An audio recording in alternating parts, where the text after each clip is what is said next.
찌개용이든 부침용이든 상관없습니다. 두부를 한 모 준비를 해주세요. 네, 두부에 들어간 물은 반드시 버려주시고요. 깨끗한 물로 한번 헹궈 주셔야지 됩니다.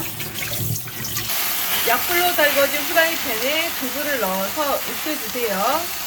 이렇게 두부에서 수분이 나오는데요. 살살살살 약불로 볶아서 수분을 날려주도록 하겠습니다.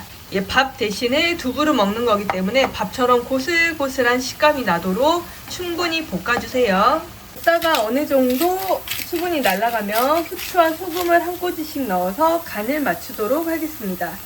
모든 계란은 이렇게 1년 번호가 표면에 찍혀져 있습니다. 이 1년 번호 끝자리를 보면은 사육 환경을 알 수가 있는데요.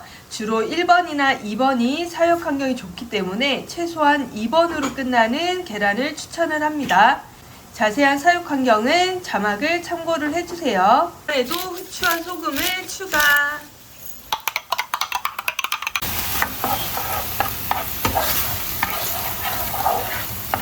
두부와 계란을 합쳐서 이렇게 스크럼블 하듯이 볶아주면은 밥 대신 먹는 건강한 두부밥 완성! 구독과 좋아요 꾹꾹 눌러주세요. 가지 끝은 이렇게 껍질까지 돌돌돌돌 제거를 해주세요. 이 끝도 자르고. 자, 농약 잔여물이 남아있는 가지 끝부분도 제거했습니다. 이제 썰어보도록 할게요. 이 정도 크기? 도톰하게. 한 0.2cm 두께로 잘라주시면 됩니다. 가지 같은 경우에는 익으면 거의 절반으로 쪼그라들기 때문에 너무 얇게 썰면 식감이 좋지가 않아요. 붉은 예쁜 빛깔을 내줄 파프리카도 채 썰도록 하겠습니다. 파프리카는 반드시 씨를 제거하고 이렇게 다져주시면 됩니다. 푸른 색감을 더해줄 피망도 다져주세요. 이거 없으면 그냥 파란 색감이니까 부추 넣어도 되고 실파 있으면 실파 넣어도 되고. 굳이 구색에 맞춰서 채소를 준비하실 필요 없고요. 마치 카레 하실 때처럼 냉장고에 있는 채소를 활용해 주시면 됩니다. 평소 버섯 요리를 좋아해서 집에 표고버섯이 많이 있어서 저희는 표고버섯도 추가를 하겠습니다. 냉장고에 있는 아무 채소나 활용을 해주세요. 양배추를 넣어도 식감이 굉장히 풍성해집니다. 한 스푼? 반 스푼이야? 간장 반 스푼. 마늘은 꼭지를 잘못 먹으면 배탈이 날 수 있기 때문에 반드시 제거한 후에 이렇게 손질을 해주세요.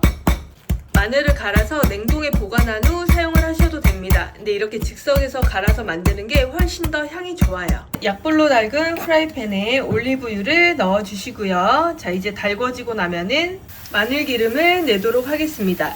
이 마늘기름을 잘 내면은 감칠맛이 확 살아나서 어떤 음식을 볶아도 중식당 음식처럼 향이 예술입니다. 강불에 볶을 경우에는 마늘이 탈 수 있기 때문에 약불이나 중불로 해서 서서히 기름을 내주세요.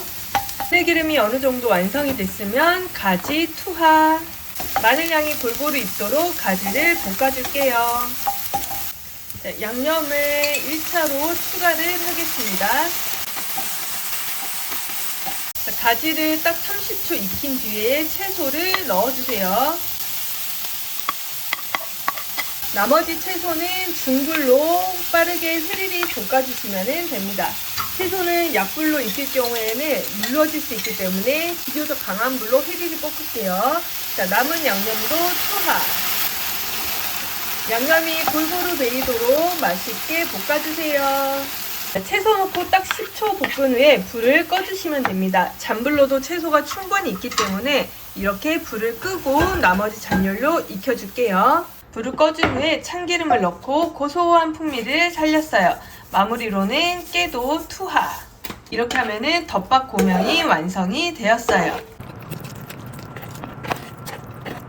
탄수화물 대신 건강한 단백질이 듬뿍 들어간 두부와 계란으로 만든 맛있는 가지덮밥 완성! 자, 이거를 밥으로 생각을 하시고요. 밥 대신에 이렇게 두부와 가지를 듬뿍 올려서 먹으면 꿀맛 그 자체입니다. 먹을수록 살이 빠지는 맛있는 음식!